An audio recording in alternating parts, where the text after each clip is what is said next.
आज हम लोग डिस्कस करने जा रहे हैं एडजेक्टिव के बारे में, राइट। जिन लोगों ने भी कॉम्पिटिटिव एग्जाम्स दिए हैं उनको अच्छे तरीके से मालूम है कि एडजेक्टिव्स पर भी काफी अच्छे तरीके से क्वेश्चंस पूछे जाते हैं, ठीक है।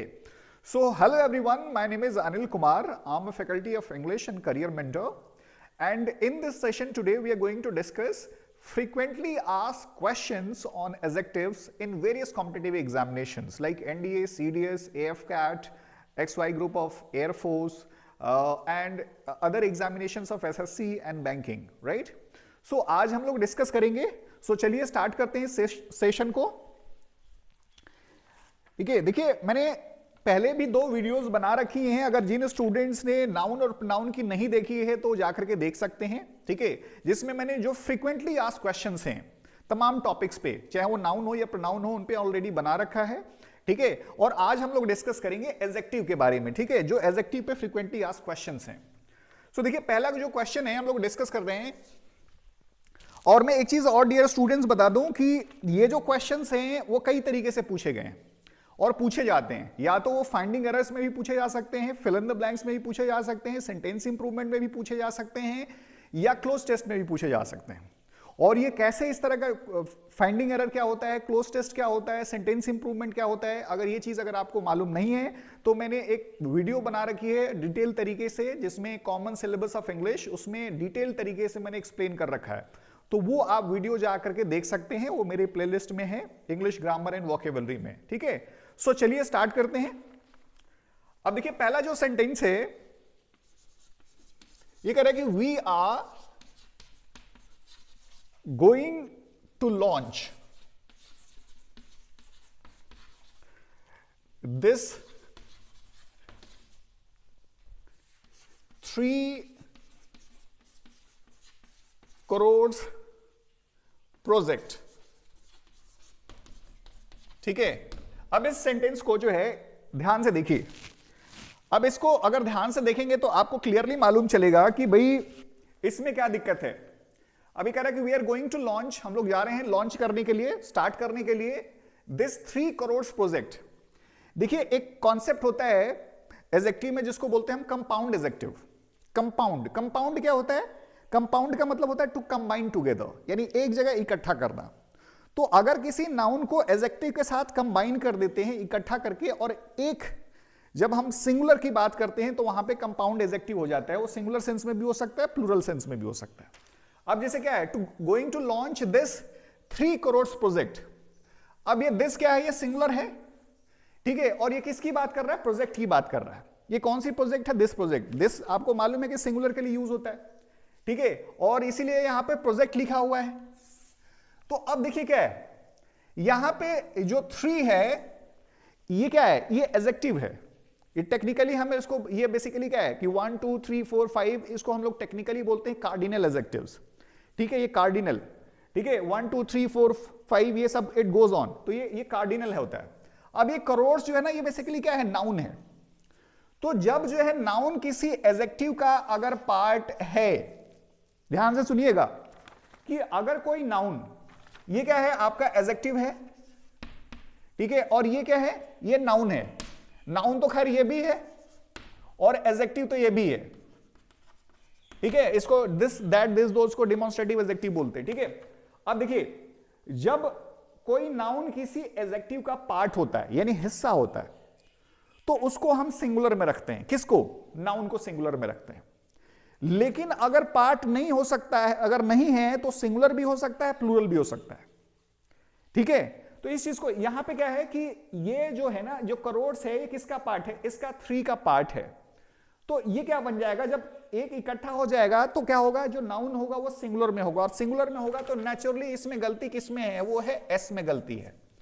तो यहां पे क्या हो जाएगा? दिस 3 करोड़ प्रोजेक्ट, ठीक है। 3 करोड़ प्रोजेक्ट नहीं होगा। जैसे he lived in a 5-star hotel, अब यहां पे अ 5 स्टार्स बोल देंगे तो गलत हो जाएगा। तो जब नाउन किसी एडजेक्टिव का पार्ट होता है तो वो सिंगुलर में होता है, प्लूरल में नहीं होता है, ठीक है। इस चीज को ध्यान में रखिएगा। Now let's move on to the next question. अब ये जो क्वेश्चन है वो किसी तरीके से मैंने बताया कि पूछा जा सकता है, ठीक है। कोई जरूरी नहीं कि मैंने ऐसे बताया तो ये फाइंडिंग एरर में ही पूछ सकता है, वो कैसे भी। अब सेकंड क्वेश्चन है, ये भी बड़ा फ्रिक्वेंटली आस्क्ड क्वेश्चन है इस तरीके का। अब ये कह रहा है कि my aunt was first to get a degree, to get a degree. अभी कह रहा है कि my aunt was first to get a degree. अब देखिए एक चीज ध्यान में रखिए, लोग आंटी आंटी बोलते रहते हैं ना, तो आंटी एक चीज ध्यान में रखिए कि ये इनफॉर्मल वर्ड है। फॉर्मल यानी ऑफिशियल जो वर्ड होता है ना वो ऑन्ट होता है, आंटी नहीं होता। आंटी इनफॉर्मल वर्ड है, ठीक है। तो अगर आप एक चीज ध्यान में रखिए, अगर फॉर्मल जगह पे जाते हैं तो किसी को आंटी मत बोला करिए, ठीक है। अगर हो सके तो, खैर आजकल के जमाने में तो किसी को आंटी अंकल बोलना ही नहीं चाहिए, नहीं तो लोग बुरा मान जाते हैं, ठीक है। तो हो सके तो उनको जो है, ठीक है, एक दूसरे तरीके से बुलाइए, ठीक है। तो ऑन्ट बुलाइए, आंटी तो मत बुलाइए, ठीक है। अब देखिए इसमें गलती क्या है, माय आंट वॉज फर्स्ट। देखिए क्या होता है कि फर्स्ट क्या है, ये एडजेक्टिव है। अब कौन सा एडजेक्टिव है, तो ऑर्डिनल एडजेक्टिव है। दो होते हैं, कार्डिनल एडजेक्टिव और ऑर्डिनल एडजेक्टिव। तो कार्डिनल जैसे मैं बता रहा था ना कि जो संख्या बताए 1 2 3 4 5 इट गोज ऑन, और जो ऑर्डिनल एडजेक्टिव होता है वो ऑर्डर बताता है। ऑर्डर मतलब सीक्वेंस में, ठीक है। It shows order in A sequence of things, जैसे फर्स्ट, सेकंड, थर्ड, फोर्थ। तो ये बेसिकली ऑर्डिनल एडजेक्टिव होते हैं। तो देखिए जब क्या है कि ऑर्डिनल एडजेक्टिव जब आता है, यहां पे फर्स्ट क्या है, ऑर्डिनल एडजेक्टिव है। तो ऑर्डिनल एडजेक्टिव के पहले जो है क्या लगता है, जनरली जो है वो डेफिनिट आर्टिकल लगती है, ठीक है, क्योंकि आप एम्फसाइज कर रहे हैं। तो my aunt was the first, वो पहली थी। तो पोजीशन दिखा रहा है ना, ऑर्डर दिखा रहा है ना कि पहली थी। तो इसलिए यहां पे क्या लगेगा, इनके साथ जो है वो हम डेफिनेट आर्टिकल लगाते हैं। द या दी को हम बोलते हैं डेफिनेट आर्टिकल, ठीक है। Was the first to get a degree. Now तीसरा क्वेश्चन हम लोग देखते हैं। अगेन आप कोई भी प्रीवियस ईयर का क्वेश्चन पेपर उठा करके देख लीजिए, इन पे बेस्ड खूब क्वेश्चंस पूछे गए हैं। अब चाहे एक फॉर्म में या दूसरे फॉर्म में, लेकिन मैनिपुलेट करके पूछे जाते हैं। आप एसएससी का कोई भी एग्जाम उठा लीजिए, चाहे वो सीएचएसएल का हो, एमटीएस का हो, सीजीएल का हो, ठीक है। तो या फिर आपका बैंकिंग में जो है पीओ का हो या क्लार्क का हो या एनडीए सीडीएस जो मैंने पहले बताया शुरुआत में, ये सभी एग्जाम्स में आपको मिलते हैं, ठीक है। अब तीसरा जो है, जैसे हमने ये कहा, इसको भी ध्यान से पढ़िए सब लोग, कि Vijay is very cleverer than Ram, ठीक है। अब इसको ध्यान से देखिए। देखिए जितने भी मैं क्वेश्चंस डिस्कस कर रहा हूं, आपको एक जगह, मैंने पहले भी बता रखा है कि आपको एक जगह जो है किसी भी बुक में अवेलेबल नहीं है। So you can not find in a single book, ठीक है, कि आपको टॉपिक वाइज जो है आपको प्रीवियस ईयर के क्वेश्चंस मिल जाए। तो मैंने एक पूरा जो है कलेक्शन बना रखा है, ठीक है, और मैं आपको तमाम टॉपिक्स पे, चाहे वो noun, pronoun, adjective, verb, adverb, ये सब पे चलता जाएगा। वो जो है जो टॉपिक वाइज प्रीवियस ईयर के क्वेश्चंस हैं जो तमाम एग्जाम्स में पूछे जाते हैं, और उनकी फ्रीक्वेंसी सबसे ज्यादा है, ठीक है। अब देखिए इसमें क्या है, Vijay is very cleverer than Ram. अब ये बताइए क्लेवरर क्या है भाई यहां पे, ठीक है। तो क्लेवरर और देन लग रहा है, यहां पे क्या है, ये कंपैरेटिव डिग्री यूज हो रही है, कंपैरिजन किया जा रहा है कि भाई कौन सबसे ज्यादा चालाक है, ठीक है। तो अब देखिए एक चीज ध्यान में रखिए कि कंपैरेटिव डिग्री के साथ हम वेरी नहीं लगाते हैं, पॉजिटिव डिग्री के साथ लगाते हैं, कंपैरेटिव डिग्री के साथ नहीं लगाते, ठीक है। तो इसमें बेसिकली क्या है, यहां पे आप या तो कुछ वेरी नहीं लगा सकते, और नहीं तो इसके जगह पे अगर आप लगाना चाहते हैं तो मच लगा दीजिए या फार लगा दीजिए, FAR। लेकिन आप वेरी नहीं लगा सकते, तो आप ये बोल सकते हैं कि Vijay is much cleverer than Ram, या फार क्लेवरर देन राम, या नहीं भी लगाएंगे तो चल जाएगा, ठीक है। तो कंपैरेटिव डिग्री के साथ हम वेरी यूज नहीं करते। नेक्स्ट क्वेश्चन देखते हैं। अभी कह रहा है कि the doctor says, the doctor says that the patient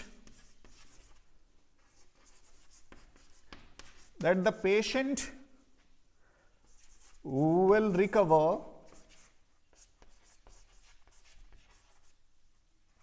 that the patient will recover। Recover का मतलब क्या होता है, रिकवर का मतलब होता है कि सही हो जाना, ठीक है। That the patient will recover, यानी ठीक हो जाएगा, in few days, in few days. अब इसको ध्यान से देखिए क्या कर रहा है। डॉक्टर कहता है दैट की द पेशेंट, जो मरीज है, विल रिकवर, ठीक हो जाएगा इन फ्यू डेज। अब इसमें कोई एरर समझ में आ रही है? तो देखिए क्या है, फ्यू डेज। अब देखिए फ्यू, हम लोग अक्सर कंफ्यूज हो जाते हैं फ्यू और द फ्यू के डिफरेंस में, या लिटिल और लिटिल द लिटिल के डिफरेंस में। और इन पे जब देखिए एग्जामिनर को अच्छे तरीके से मालूम है कि आप मेजॉरिटी ऑफ द लोग किस पॉइंट पे जो है कंफ्यूज हो जाते हैं, और जहां पे मेजॉरिटी ऑफ द लोग जो है कंफ्यूज हो जाते हैं वहीं पे जो है एग्जामिनर क्वेश्चन उठाता है, ठीक है, क्योंकि अधिकांश लोग तभी निकलेंगे, ठीक है। तो अब इसमें क्या है, अब यही कह रहे हैं ना, देखिए यहां पे फ्यू जो है ना, क्या होता है, फ्यू नेगेटिव सेंस है। अगर जिन लोगों को ये कॉन्सेप्ट क्लियर नहीं है, फ्यू और फ्यू, द फ्यू या लिटिल और लिटिल द लिटिल, तो मैंने वीडियोस दोनों पे बना रखी है, फ्यू पे भी बना रखी है और लिटिल पे भी बना रखी है। तो आप लोग मेरे इंग्लिश ग्रामर एंड वोकेबुलरी के प्लेलिस्ट में जाइए और वो दोनों वीडियोस आपको मिल जाएंगी, ठीक है, जिससे कि आपको बिल्कुल कॉन्सेप्ट क्लियर हो जाएगा। अब इसमें क्या कर रहा है कि द डॉक्टर सेज, डॉक्टर कहता है कि पेशेंट जो है ठीक हो जाएगा इन फ्यू डेज। अब देखिए फ्यू क्या होता है, फ्यू हम लोग जो है, हम लोग के दिमाग में क्या लगता है, हम लोग हिंदी, चूंकि हम लोग जनरली हिंदी से इंग्लिश सीखे हैं, तो ट्रांसलेशन से सीखे हैं, तो हम लोग के दिमाग में लगता है कि फ्यू डेज का मतलब कुछ दिन, ठीक है। ये हम लोगों का मिसकंसेप्शन है। फ्यू यहां पे नेगेटिव इन मीनिंग है, ठीक है ना। फ्यू क्या होता है, ठीक है, फ्यू नेगेटिव होता है। जैसे मान लीजिए अगर हमने ये कहा कि भाई वो अक्सर दुखी रहता है, क्यों, क्योंकि उसके कोई फ्रेंड्स नहीं है, तो हम ये कहेंगे कि ही remains unhappy because he has few friends.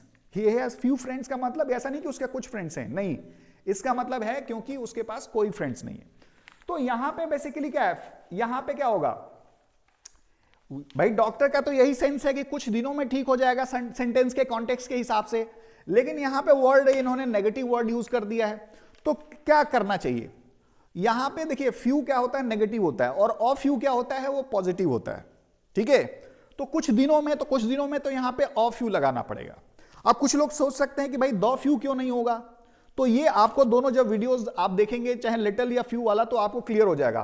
तो यहां पे कुछ दिनों का सेंस है ना, यानी पॉजिटिव सेंस है कि भाई कुछ दिनों में ठीक हो जाएगा, तो यहां पे हम क्या लगाएंगे, इन अ, तो यहां पे फ्यू के पहले अ लग जाएगा, तो इन अ फ्यू डेज। तो अब जाकर के ये सही हुआ। तो अब ये क्या होगा, द डॉक्टर कहता है कि पेशेंट जो है ठीक हो जाएगा कुछ दिनों में, तो इन अ फ्यू डेज, ठीक है। नाउ अब और भी जो क्वेश्चन है उनको भी डिस्कस कर लेते हैं, ठीक है। देखिए आपको यही सब चीजें जो है ध्यान में रखना है, ठीक है। अगर आप इनको प्रैक्टिस करते रहेंगे बार बार जो है, तो चीजें जो है आपकी क्लियर हो जाएंगी, क्योंकि मेजॉरिटी ऑफ द क्वेश्चंस इसी पैटर्न पे पूछे जाते हैं, ठीक है। और एग्जामिनर भी कहां से क्वेश्चन ले आएगा, वो मैनिपुलेट करके जो है वो पूछता रहता है इन्हीं पॉइंट्स पे, ठीक है। तो उसके मैनिपुलेशन को अगर आपने कॉन्सेप्ट अच्छी तरीके से समझ लिया तो it becomes easier for you too, ठीक है, अटेम्प्ट द क्वेश्चंस करेक्टली। अब देखिए हमने ये कहा कि मान लीजिए हमने क्वेश्चन ये लिखा कि ही ठीक है, runs more faster than I, ठीक है। अब देखिए आप सोचेंगे इसमें क्या एरर है, तो पहली बात कुछ लोग सोचेंगे कि यहां पे मी होगा, ठीक है। तो देखिए एक चीज मैं बता दूं आपको कि इसी वजह से, क्योंकि हम लोगों ने, अधिकांश लोगों ने ट्रांसलेशन से इंग्लिश सीखी है, हिंदी से इंग्लिश, तो हम लोग जो है ना, हमेशा दिमाग में ट्रांसलेशन चलता है। स्पोकन इंग्लिश में मी चल जाएगा, लेकिन आप एक चीज समझिए कि ये, ठीक है, ये कौन सा केस है, ये नॉमिनेटिव केस है, तो नॉमिनेटिव से नॉमिनेटिव में ही कंपैरिजन होगा, और जबकि मी क्या है, ऑब्जेक्टिव केस है, तो आप मी नहीं कर सकते। एक चीज ध्यान में रखिएगा, अगर मी कर देंगे तो इसमें गलती हो जाएगा। वो स्पोकन इंग्लिश में चल जाता है, लेकिन कॉम्पिटेटिव इंग्लिश में नहीं चल जाएगा। क्यों? क्योंकि भाई घोड़े से घोड़े में कंपटीशन होता है, घोड़े और गधे में क्या कंपटीशन है। ऑब्वियसली घोड़े और गधे को दौड़ा देंगे तो नेचुरली घोड़ा तेज बढ़ जाएगा, तो ये, लेकिन इक्वल फाइट तो नहीं हुई ना, तो उसी तरीके से तो इसमें आई में कोई गलती नहीं है। अब देखिए क्या कह रहा है कि he runs more faster than I. Faster ये बताइए कौन सा डिग्री है, तो नेचुरली कंपैरेटिव डिग्री है, कंपैरिजन यहां पे दिखाया जा रहा है। तो यहां पे क्या है, और मोर कौन सी डिग्री है, तो अगेन कंपैरेटिव डिग्री है। तो भाई डबल कंपैरेटिव सेम चीज के लिए क्यों लगा रहे हैं, तो एक चीज ध्यान में रखिए कि डबल कंपैरेटिव या double superlative degree same quality के लिए हम यूज नहीं करते हैं, वो सुपरफ्लुअस ही केस हो जाती है, यानी आवश्यकता से ज्यादा हो जाता है, ठीक है। जैसे हम लोग खाना आवश्यकता से ज्यादा खा लेते हैं तो वॉमिटिंग कर देते हैं, ठीक है। तो इन द सेम वे क्या है, कुछ लोग सोच रहे हैं कि भाई वॉमिटिंग नहीं करते, हम हाजमोला भी खा लेते हैं, ठीक है। तो उसमें बेसिकली क्या है, तो अब देखिए यहां पे मोर यूज नहीं होगा, क्यों? क्योंकि डबल कंपैरेटिव हो गया। अब कुछ लोग सोचेंगे कि फिर ऐसा नहीं कर सकते कि ER को काट दें, ठीक है, और मोर फास्ट लिख दें, तो नहीं भाई, फास्ट का जब आसानी से ER बन जाता है, कंपैरेटिव डिग्री है, तो फिर क्यों आप उसको पॉजिटिव डिग्री में रखेंगे, ठीक है। अब इसमें क्या है, यहां पे या तो मच लगा दीजिए, मच फास्टर, या फार फास्टर, और नहीं तो कुछ भी नहीं लगाएंगे तो भी सही हो जाएगा। लेकिन डबल कंपैरेटिव या double superlative degree same quality के लिए हम यूज नहीं करेंगे। चलिए आगे बढ़ते हैं। एक और इंपॉर्टेंट क्वेश्चन है, देखिए ये भी काफी पूछा जाता है घुमा घुमा के। जैसे हमने ये कहा कि the fight for liberation. Liberation का मतलब क्या होता है? लिबरेशन का मतलब होता है मुक्ति, ठीक है, स्वतंत्रता। लिबरेट करते हैं ना तो स्वतंत्र करते हैं, ठीक है। तो जो द फाइट फॉर लिबरेशन, और क्या कर रहा है, ब्रिंग्स आउट। ब्रिंग्स आउट का मतलब क्या होता है? बाहर लाती है। ब्रिंग्स आउट का मतलब बाहर लाती है। क्या बाहर लाती है भाई? द बेस्ट एंड, अब इसमें क्या है, अ नोबलेस्ट क्वालिटी। नोबलेस्ट का मतलब क्या होता है? बहुत ही शानदार, जो हो बहुत जेंटल। क्वालिटी का मतलब सबको मालूम है, गुण। इन मैनकाइंड का मतलब बेसिकली जो है, ठीक है, मानवता में, ठीक है। तो अभी क्या कह रहा है कि जो फाइट है, लड़ाई है, किस चीज के लिए? लिबरेशन के लिए, ठीक है, आजादी के लिए। ब्रिंग्स आउट, बाहर निकालती है, लाती है क्या? द बेस्ट, सबसे अच्छी चीज, and a noblest quality in Mankind. अब इसमें कोई एरर लग रहा है तो ध्यान से देखिए, बेस्ट कौन सी डिग्री है भाई? भाई गुड, बेटर, बेस्ट। तो बेस्ट क्या है? सुपरलेटिव डिग्री है। अब सुपरलेटिव डिग्री है तो सुपरलेटिव डिग्री के साथ कौन सी आर्टिकल लगती है? तो नेचुरल डेफिनेट आर्टिकल लगती है, ठीक है। अब देखिए एक चीज ध्यान में रखिए कि अगर दो क्वालिटीज एंड से कनेक्टेड हैं, ध्यान से रखिए, दो या दो से ज्यादा अगर एंड से कनेक्टेड हैं, तो ये ध्यान में रखिएगा कि दोनों सेम डिग्री में होंगे। अगर मान लीजिए यहां पे नोबलेस्ट है, यहां पे क्या है, ब्रिंग आउट द बेस्ट यह है क्या है? ये सुपरलेटिव डिग्री है।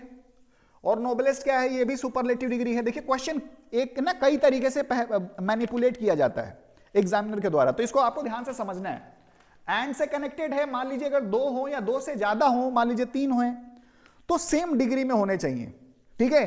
तो आप कहेंगे कि भाई बेस्ट सुपरलेटिव डिग्री में है, नोबलेस्ट भी है, वो भी सुपरलेटिव डिग्री में, तो कोई दिक्कत नहीं है।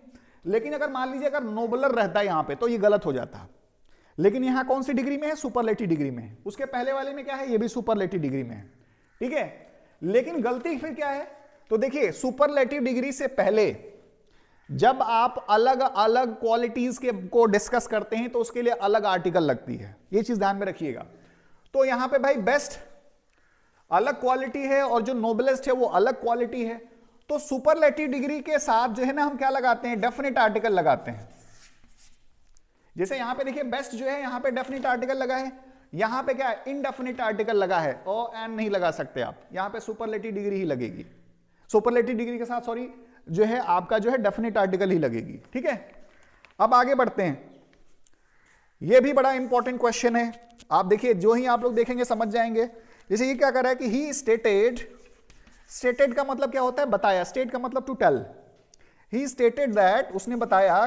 दैट का मतलब कि ही प्रीफर्स का मतलब क्या होता है? प्रीफर्स का मतलब ज्यादा पसंद करता है। Prefers tea than coffee. अभी क्या कर रहा है कि भाई उसने बताया जो है कि वो क्या पसंद, ज्यादा पसंद करता है। प्रीफर्स का मतलब ज्यादा पसंद करता है क्या? टी। किससे? कॉफी से। तो एक चीज ध्यान में रखिए कि जब भी हम प्रीफर लगाते हैं, ठीक है, या प्रिफरेबल लगाते हैं, तो उनके बाद जो है हम दैन नहीं लगाते हैं, उसके जगह पे हमें क्या लगाना चाहिए? टू लगाना चाहिए। यह चीज ध्यान में रखिएगा आप लोग, नहीं तो इस पे खूब क्वेश्चंस पूछे जाते हैं और बहुत से लोग गलतियां करते हैं, ठीक है। तो वो आपको गलती नहीं दोहरानी है। नाउ अब देखिए नेक्स्ट क्वेश्चन है, यह भी बड़ा इंपॉर्टेंट क्वेश्चन है और भरे पड़े हैं ये क्वेश्चन जो है आपके प्रीवियस ईयर के एग्जाम्स में, आप चेक कर लीजिएगा। ईच एंड एवरी पर्सन, ठीक है, have to do this work. अभी क्या कर रहा है कि each and every person have to do this work. अब देखिए, अब कह रहा है कि पर अब देखिए हम क्या सोचते हैं, बार बार ये ट्रांसलेशन की कंफ्यूजन आता है। हमने कहा कि ईच एंड एवरी पर्सन, तो हमें लगा कि हर एक आदमी, तो हर एक आदमी हमारे दिमाग में तुरंत क्या बनाता है, प्लूरल सब्जेक्ट बनाता है, जो कि गलत है। ठीक है, आपको क्या करना है, यहां पे देखना है ना कि देखिए क्या है, इसको हम लोग बोलते हैं ये बेसिकली क्या होता है, डिस्ट्रीब्यूटिव एडजेक्टिव होता है, यानी हर एक की बात कर रहा है, प्रत्येक की बात कर रहा है। और जब प्रत्येक की बात कर रहा है तो नेचुरली क्या होगा, इसके साथ देखिए इस पे दो क्वेश्चन बनते हैं। पहली बात कि इसके साथ जो भी नाउन होगा, किसके साथ, each and every, everyone, someone, ठीक है, इनके साथ, तो इनके साथ क्या होगा, जो भी नाउन होगा दैट शुड बी सिंगुलर। तो यहां पे अगर पर्सन्स होता तो गलत हो जाता, यहां पे अगर पर्सन्स होता तो गलत हो जाता, तो यहां पे क्या है, पर्सन है, सिंगुलर है, तो सही है। अब दूसरी बात यहां पे क्या है कि भाई जब सिंगुलर सब्जेक्ट है तो नेचुरली जो वर्ब होगी दैट शुड बी सिंगुलर, तो यहां पे हैव की जगह पे क्या होगा, यहां पे हैज होगा। ठीक है, तो कभी नाउन में गलती कर देता है, कभी वर्ब में गलती कर देता है। तो ये चीजें आपको ध्यान में रखना है कि मैनिपुलेशन जो है कि आप जिससे कि सही अटेम्प्ट कर पाए। ठीक है, और भी कुछ एक दो क्वेश्चंस हैं उसको भी हम लोग समझ लेते हैं। ठीक है, जिनकी जिनकी उनकी भी उसकी भी जो है फ्रीक्वेंसी बहुत अच्छी है पूछे जाने के एग्जाम्स में। ठीक है, देखिए जो सबसे बड़ी बात है कॉम्पिटिटिव एग्जाम्स में कि आप जो है किस तरीके से अपने आप को प्रिपेयर करते हैं। अगर आपको सही गाइडेंस है और ऑथेंटिक जो है क्वेश्चन पेपर का जो तरीका है वो समझ में आ जाए तो आपके लिए काफी आसान हो जाता है एग्जाम्स को क्वालिफाई करना। ठीक है, अब देखिए इसमें ये ध्यान से देखिएगा। अब ये क्या कह रहा है, नेक्स्ट क्वेश्चन ये कह रहा है कि द एलिफेंट यानी हाथी, एलिफेंट का मतलब क्या होता है, हाथी सब लोगों को मालूम है। The elephant is the stronger. अब ये कौन सी डिग्री यूज कर रहा है, तो comparative degree of all living animals. Living animals का मतलब क्या होता है, जो जीवित, जितने जीवित जानवर हैं। ठीक है, अब यही कह रहा है ना।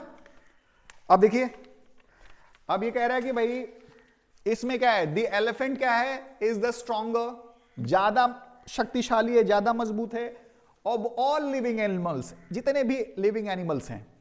अब देखिए क्या होता है कि एक चीज ध्यान में रखिए कि कंपैरेटिव डिग्री हम कहां यूज करते हैं, तो जनरली दो व्यक्तियों या दो से ज्यादा व्यक्तियों के बीच में कंपैरिजन दिखाने के लिए, कम से कम दो व्यक्तियों के लिए। लेकिन अगर हम दिखाते हैं कि किसी व्यक्ति या वस्तु के अंदर अगर कई लोगों में से, यानी दो से ज्यादा के, ठीक है, वो 3 भी हो सकता है, 4 भी हो सकता है, 5 भी हो सकता है, 10 भी हो सकता है। ठीक है, कंपैरेटिव डिग्री में मिनिमम 2 से कंपैरिजन होता है, 2 से ज्यादा भी हो सकता है। लेकिन सुपरलेटिव डिग्री में क्या होता है, हमेशा 2 से ज्यादा होता है। और जब सभी लोगों में या सभी चीजों में अगर एक पर्टिकुलर क्वालिटी की कंपैरिजन हो तो वहां पे हम सुपरलेटिव डिग्री लगाते हैं, कंपैरेटिव डिग्री वहां पे नहीं लगेगा। अब ये क्या कर रहा है, ये क्या कर रहा है, उस पूरे कंपैरिजन में क्या कर रहा है, सबको, ऑल लिविंग एनिमल्स, जितने भी लिविंग एनिमल्स हैं सबको इंक्लूड कर रहा है उस कंपैरिजन में। ठीक है, तो यहां पे क्या है, अब ये नहीं कर रहा है कि एलिफेंट जो है वो टाइगर से ज्यादा मजबूत होती है, यहां पे उसकी बात नहीं हो रही है। यहां पे जितने लिविंग एनिमल्स हैं उनमें कंपैरिजन हो रही है, तो वहां पे हम क्या लगाते हैं, वहां पे हम सुपरलेटिव डिग्री यूज करते हैं। तो यहां पे क्या होगा, द स्ट्रॉन्गेस्ट होगा। और एक चीज ध्यान में रखिए कि जनरली हम कंपैरेटिव डिग्री के साथ वैसे भी डेफिनेट आर्टिकल नहीं लगाते हैं, तो यहां पे क्या लगेगा, द स्ट्रॉन्गेस्ट हो जाएगा। तो क्या हो जाएगा, जो एलिफेंट है वो क्या है, स्ट्रॉन्गेस्ट है, सबसे ज्यादा मजबूत है। ऑफ ऑल लिविंग एनिमल्स, जितने भी जीवित जो है जानवर हैं उनमें सबसे ज्यादा मजबूत क्या है, एलिफेंट है। नाउ अब लेट्स मूव ऑन, एक ये भी क्वेश्चन को देख लें। ठीक है, और आई एम प्रीटी श्योर कि इसमें जो है ये सब लोग इसको कर ले जाएंगे। ठीक है, देखिए अभी क्या कर रहा है कि Sunil is far superior. Far superior, superior का मतलब क्या होता है, ठीक है, जो ज्यादा बेहतर होना, देन रोहित इन मैथ्स। ठीक है, ये क्या कह रहा है कि जो सुनील है वो फार सुपीरियर है, यानी बहुत ज्यादा अच्छा है किससे, रोहित से। किस चीज में, मैथ्स में। अब देखिए एक चीज ध्यान में रखिए, अब हम लोग क्या सोचते हैं, जैसे ER जो लगता है ना, कंपैरेटिव डिग्री हमारे दिमाग में तुरंत आ जाता है। ठीक है, तो अब एक चीज ध्यान में रखिए, जैसे ER ब्रेवर, ठीक है, तो या वाइजर, तो ER जनरली हमारे दिमाग में क्या फिट है कि भाई कंपैरेटिव डिग्री, और कंपैरेटिव डिग्री जनरली किस के बाद जो है क्या आता है, देन आता है। लेकिन देयर आर सर्टेन एडजेक्टिव्स, ठीक है, जैसे सुपीरियर हो गया, इंफीरियर हो गया, ठीक है, तो ये क्या है, जूनियर हो गया, सीनियर हो गया, इनके बाद जो है वो देन नहीं आता, क्या आता है, टू आता है। ठीक है, तो इस चीज को जो है आपको जो है ध्यान में रखना है। Now, dear students, I'm pretty sure you must have found this entire discussion quite fruitful, quite useful for your preparation for various competitive examination, right? So, let's hope to meet in the next video. उसमें हम लोग एक another topic को फिर discuss करेंगे detail तरीके से, और दूसरा topic होगा जो है of course verb. ठीक है? So, thank you very much and take care of yourself.